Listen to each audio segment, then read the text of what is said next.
आप देख रहे हैं साइंस इंडिया न्यूज और मैं विकास पाठक। छात्र राजनीति गर्मा चुकी है क्योंकि कॉलेज के अंदर एडमिशन हो चुके हैं, कट ऑफ लिस्ट आ चुकी है, वेटिंग अभी कुछ की क्लियर होगी, कुछ मन में सोच के रह जाएंगे।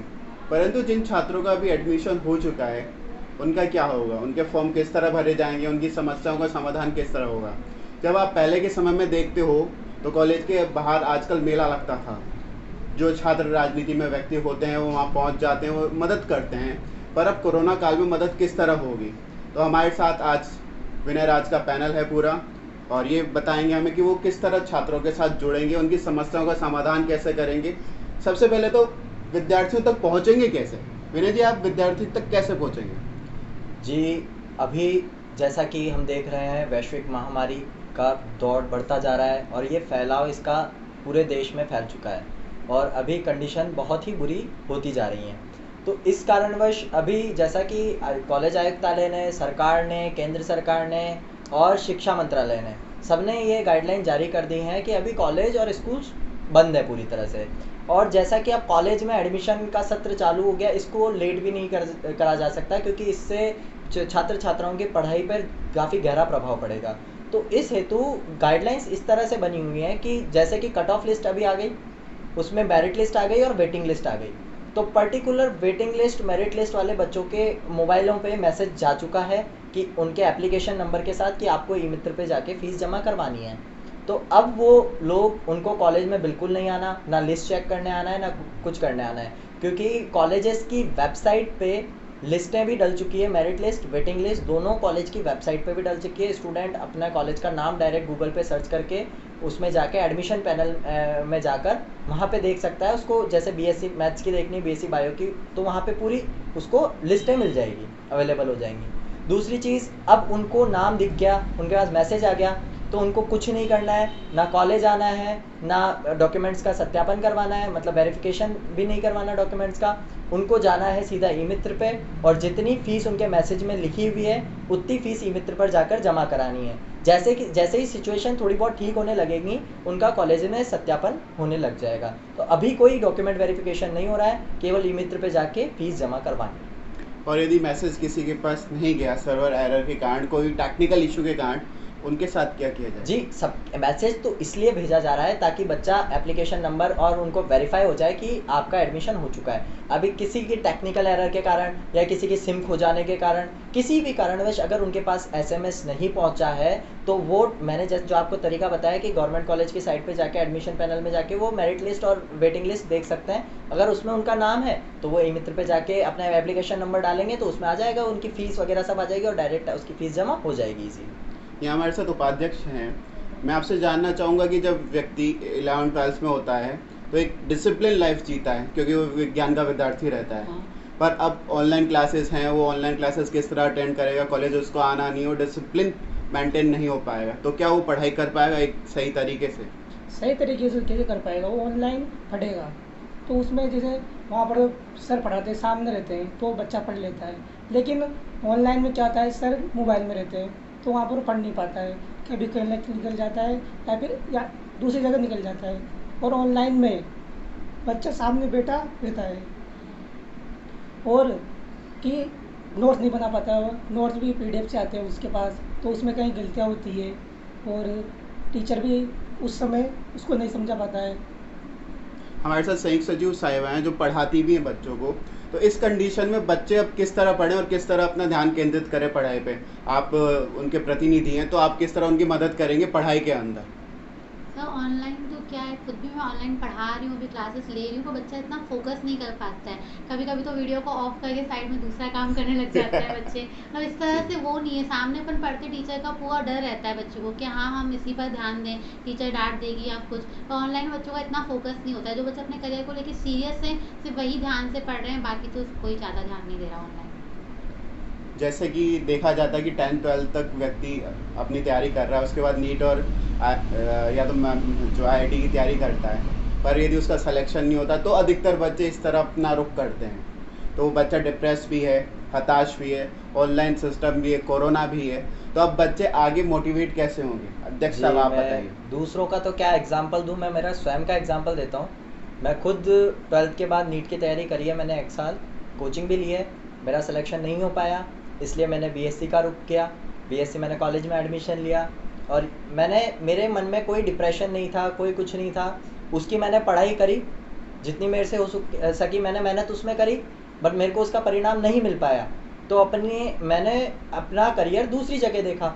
अपना इसमें कोई परेशानी नहीं है, कोई एंग्जाइटी में जाने की ज़रूरत नहीं है, कोई स्ट्रेस लेने की ज़रूरत नहीं है। देखो, करियर जो होता है वो अपन खुद किसी भी क्षेत्र में बना सकते हैं, अगर उस क्षेत्र में मेहनत करी जाए तो। कई बार विफलता भी मिलती है तो कई बार सफलता भी मिलती है। तो जैसे मेरे को उसमें नीट में सफलता नहीं मिली तो अभी मैंने बीएससी में एडमिशन लिया। कॉलेज में मैंने कई समस्याओं को देखा और मैं खुद हताश हुआ ये देखकर कि यार कॉलेज में ये कंडीशन है, तो इस तरह से है। क्योंकि मैं पहले पढ़ा था सीबीएसई स्कूल से पढ़ा हूँ और वहाँ का एनवायरनमेंट थोड़ा अच्छा होता है, बेहतरीन होता है।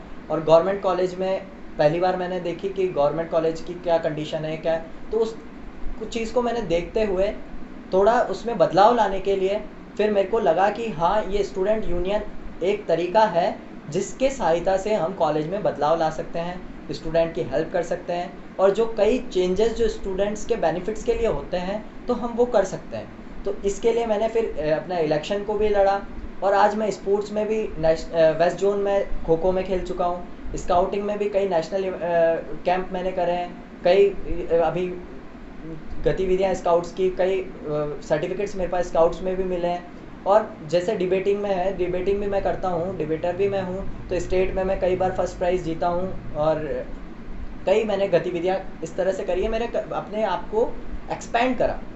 जहाँ मैं सीमित हो चुका था नीट के लिए, तो अब मेरे माइंड में डिप्रेशन की जगह मैंने ये सोचा कि अब मैं क्या कर सकता हूँ। तो मैंने अपने आप को हर क्षेत्र में बेहतरीन बनाने की कोशिश करी, जिससे मेरा माइंड वहाँ से डाइवर्ट हो चुका हुआ। तो उपाध्यक्ष साहब, आपसे ये प्रश्न है कि आप ग्रामीण अंचल से आते हैं। ग्रामीण अंचल में ये धारणा बनी हुई है कि जो कॉलेज है वहाँ राजनीति होती है, पढ़ाई बहुत कम होती है, कॉलेज नहीं जाना चाहिए। तो अब तो कोरोना काल के अंदर कॉलेज वैसे भी नहीं जा रहे, तो क्या ग्रामीण अंचल का विद्यार्थी पढ़ाई करेगा या उसको छोड़ देगा? मतलब राजनीति और कॉलेज और इस तरफ जो घोच पोच हो चुका है ग्रामीण अंचल में कॉलेज का माहौल, उसको आप किस तरह ठीक करेंगे? जैसे अभी तो ग्रामीण लोग तो अभी क्या है, खेती कर रहे हैं। तो जैसे अभी थोड़ा कोरोना कम होगा तो वैसे जैसे कॉलेज खुलेगा तो उसमें वो पढ़ाई करेंगे। अभी तो जैसे नोट्स ले लेंगे, उनको पढ़ेंगे और साथ में खेती कर रहे हैं। अभी को इधर बाहर तो कुछ हो ही नहीं रहा है। और जैसे पढ़ाई करेंगे उसके साथ साथ खेत में जाते हैं, वहाँ पर काम करेंगे। और जैसे ही वहाँ थोड़ा काम से फ्री होते हैं तो उसके साथ वो पढ़ाई करेंगे, बाकी की क्रिया भी करेंगे वो। आपसे मैं ये पूछना चाहता हूँ कि अभी देखा जाता है कि लड़की फर्स्ट ईयर में एडमिशन लेती है, सेकंड ईयर में उसके घर वाले रिश्ता देखना शुरू कर देते हैं और थर्ड ईयर तक शादी हो जाती है। तो थर्ड ईयर कभी कंप्लीट होता है, नहीं हो पाता, उसके बाद की पढ़ाई होती नहीं है, मास्टर्स बहुत कम लड़कियां करती हैं। तो इस माहौल को किस तरह बदलना चाहिए? ये तो लड़कियों की सोच के ऊपर भी डिपेंड करता है कि पहले हम ग्रेजुएट हो जाएं, उसके बाद ही हम आगे का डिसीजन लें।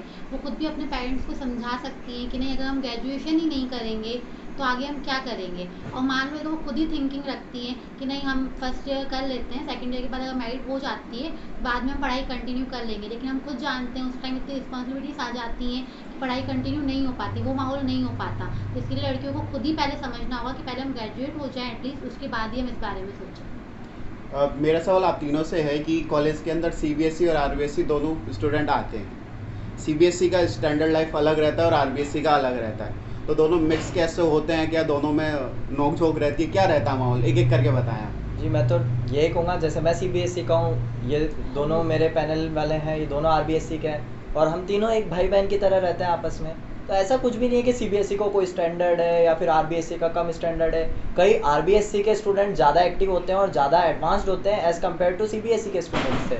तो कभी इस तरह से किसी स्टूडेंट को कंपेयर नहीं करा जा सकता कि ये सीबीएसई का है या आरबीएसई का है। आपका क्या मानना है? वो तो दोनों एक ही रहता है, क्योंकि सीबीएसई में क्या है, थोड़ा इंग्लिश रहता है और आरबीएसई में थोड़ी हिंदी रहती है। और बाकी दोनों इंग्लिश, सीबीएसई और आरबीएसई दोनों इंग्लिश में हो जाती है बीएससी में तो, और बाद में एमएससी भी इंग्लिश में होती है। आपका क्या मानना है? वैसे तो मिलजुल के रहते हैं, पर कभी कभी जब हम नए नए आते हैं तो होता है सीबीएसई के बच्चे में, क्योंकि वो इंग्लिश में बोलता है और आरबीएसई जो है थोड़ा अपने लेवल पे बोलता है। आरबीएसई वाला बच्चा डरता है कि ये CBSE वाले हैं, थोड़ा हम अगर इनसे अच्छे से नहीं बोल पाए तो ये हमारा मजाक बना सकते हैं क्या। और कभी कभी CBSE वालों के दिमाग में भी रहता है कि ये लोग तो कैसे रहते हैं क्या, थोड़ा अलग हटके रहते हैं। पर थोड़ा टाइम लगता है, बाद में जब लोग जान जाते हैं तो बहुत अच्छा फ्रेंड सर्कल बन जाता है, जैसे अभी हम लोगों का। अब कुछ पर्सनल सवाल रहेंगे। आप अपनी अपनी हॉबीज़ के बारे में बताएं कि विनय राज क्या हैं। यदि कोई विद्यार्थी जानना चाहे विनय राज क्या है तो 2 मिनट में विनय राज को किस तरह समझ सकता है? जी, मेरा तो एक ही मोटिव है, हेल्प करना, सोशल वर्किंग करना। मैं इसी में बिल्कुल अपने आप को डाले रखता हूँ। कोई भी किसी की भी हेल्प होती है तो मैं करता हूँ, और यही मैं हमेशा ट्राई करता हूँ। स्टूडेंट बेटरमेंट के लिए मैं क्या कर सकता हूँ, समाज के बेटरमेंट के लिए मैं क्या कर सकता हूँ, मेरे देश के हित के लिए मैं क्या कार्य कर सकता हूँ, तो उन्हीं में मैं सोचता हूँ और उन पे कार्य करता हूँ। आप बताइए। जैसे हमारा तो पर्सनली काम खेती का है, तो हम पहले तो खेती करेंगे, फिर उसके बाद अगर टाइम मिलता है तो हम पढ़ाई भी करते हैं, और बाकी जो घर की जिम्मेदारी है तो उनको भी संभालते हैं। आप बताइए। तो कॉलेज के साथ साथ मेरा सोशल एक्टिविटीज़ में है, पर उससे भी ज़्यादा मेरा टीचिंग का वर्क है। बच्चों को मैं कोचिंग पढ़ाती हूँ, उसके बाद होम ट्यूशन भी लेती हूँ, तो इसी में सारा टाइम निकल जाता है। तो आप बच्चों को पढ़ाती, होम ट्यूशन करती हैं और पैसा कमा के जेब खर्ची निकाल के नहीं पार्टी सर। शार्टी? नहीं, बिल्कुल मैं पार्टी नहीं करती। मैं उससे, मेरी सिस्टर है, मैं अपनी जो भी इनकम होती है मैं उससे उसकी पढ़ाई में उसको इन्वेस्ट करती हूँ। ग्रेट, ऐसी सोच सबकी होनी चाहिए। कुछ और सवाल हैं, जैसे रैपिड फायर है। सबसे आपसे पूछते हैं पहले, धोनी और सचिन में सबको फेवरेट कौन है? धोनी। धोनी। राहुल और Narendra Modi? Modi. Salman Khan Nawazuddin? Skip. Sunny Leone और पूनम पांडे? स्किप। और मैथ्स बायो? बाय। आपसे सेम सवाल है, धोनी सचिन? सचिन तेंदुलकर। राहुल गांधी नरेंद्र मोदी? मोदी। सलमान खान नवाजुद्दीन? तो रहने दो, सनी लियोन पूनम पांडे? धोनी बेकार था। मैथ्स और बायो? बस। आपसे मैम, धोनी और सचिन? सचिन। राहुल और नरेंद्र मोदी? ऑफकोर्स मोदी। सलमान खान नवाजुद्दीन? सलमान। सनी लियोन पूनम पांडे? स्किप। और मैथ्स और बायो? बायो। कुछ सवाल जो नॉर्मली होते हैं, क्या कभी ट्रैफिक सिग्नल पे पुलिस को पैसे दे के बिना हेलमेट के हो या कुछ भी चालान से बचने की कोशिश की कभी? जी, ऐसा तो मैंने कभी किया ही नहीं। अभी मैं खुद आपके पास, आपने बुलाया यहाँ पे इंटरव्यू देने के लिए, तब मैं खुद, आपने देखा होगा मैं हेलमेट लेके आया हूँ। मैं अपना हेलमेट हमेशा लगभग मेरे साथ ही रखता हूँ, और मैं जहाँ भी जाता हूँ, मेरी बाइक अगर मैं राइड कर रहा हूँ तो मैं हेलमेट लगा के ही करता हूँ। लाइसेंस है आपके पास? बिल्कुल है। दिखाइए, लाइसेंस दिखा दीजिए, आरसी दिखा दीजिए और पॉल्यूशन दिखा दीजिए। देख लेते हैं कि आप लाइसेंस मेरे पास है, हाँ। आरसी गुम जाए कर जाए इसलिए मैं ये लाइसेंस मेरा है। ये आपका लाइसेंस है। आरसी मैं नहीं रखता क्योंकि गुम जाती कर जाती, कई बार हम इधर उधर रहते हैं। फोटो कॉपी रख लेते हैं। और पॉल्यूशन भी, इंश्योरेंस सब घर पे। सब घर पे। मतलब जरूरत पड़ जाए तो कॉल करके बुला लेंगे, ज्यादा कोटा इतना बड़ा नहीं है। कोटा इतना बड़ा नहीं है। आपके साथ कभी ऐसा हुआ है? एक बार हुआ था, जब हम मोटरसाइकिल जा रहे थे, 3 जने बैठे हुए थे, हेलमेट भी था, तब उस टाइम चालान बना था। और आपने चालान दिया था। बढ़िया।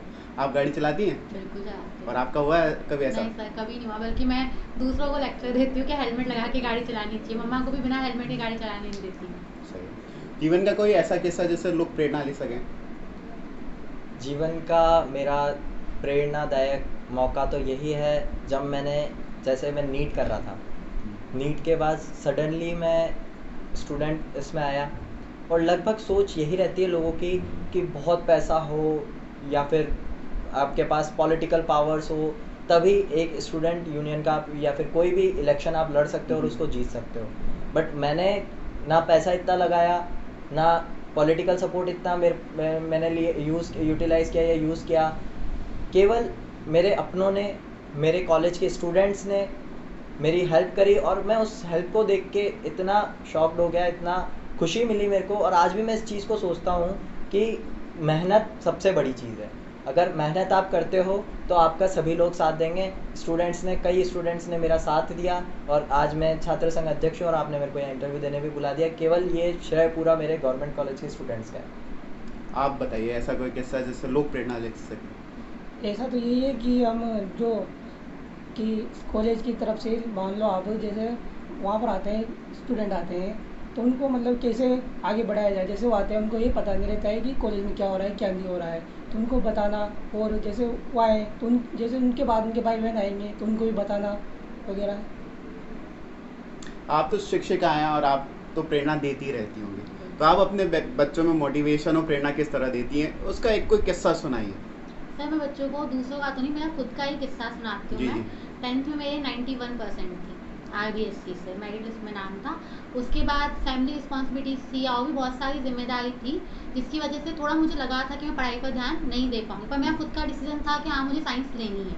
मेरी फैमिली ने मना कर दिया था कि नहीं साइंस कंटिन्यू नहीं कर पाएंगे, पढ़ाई पे ध्यान नहीं जाएगा। पर मैंने खुद ने साइंस ली। उसके बाद कॉलेज में आना, अधिकतर गर्ल्स का रहता है कि बॉयज़ कॉलेज में जाएंगे कैसे फेस करेंगे, बोल नहीं पाते। जहाँ मेरी जैसी लड़की सबसे डरती थी पहले बोलने में, तो जेडीबी में नंबर ना आने पर खुद गवर्नमेंट कॉलेज में एडमिशन लिया। और ना ही सिर्फ एडमिशन लिया, जहाँ मैं पहले बोलने से डरती थी सब जनों के सामने, आज मैं उसी कॉलेज की जॉइंट सेक्रेटरी हूँ और बोलने से पहले ना किसी से डरती हूँ। मतलब एक बार जो ठान लिया लाइफ में वो करना है, अब किसी का डर नहीं है। तो इसका श्रेय किसे जाता है, खुद को ही या किसी से प्रेरणा लिया आपने इसमें? सर उसका श्रेय मुझे पहले तो मम्मी को जाता है 11 से 12 के लेकर, और उसके बाद कॉलेज में भी बहुत सारे फ्रेंड्स हैं, भाई हैं जिन्होंने मोटिवेट किया, उनको जाता है। तो उपाध्यक्ष सर, आपका आइडल कौन है, आप किसको अपना आदर्श मानेंगे? विनय सिंह। विनय राज सिंह। और विनय राज सिंह का आदर्श क्या है? मेरा आदर्श मेरे माता पिता है। माता पिता तो होने चाहिए, पर माता पिता से राजनीतिक गुण थोड़ी सीखे होंगे आपने। ये राजनीतिक गुण तो मेरे में है ही नहीं, ये मान के चलिए आप। मैं राजनीति ना कॉलेज में भी नहीं करता, बस मेरा एक मोटिव है हेल्प करना सबकी, और यही मैंने सीखा है सबसे। ये थे हमारे साथ गवर्नमेंट कॉलेज साइंस का पूरा पैनल, जिन्होंने बताया कि वो बच्चों को किस तरह कांटेक्ट कर सकते हैं, किस तरह उनकी समस्याओं का समाधान कर सकते हैं। संपर्क करें, आपकी जो भी समस्या हो उनका समाधान किया जाएगा। धन्यवाद।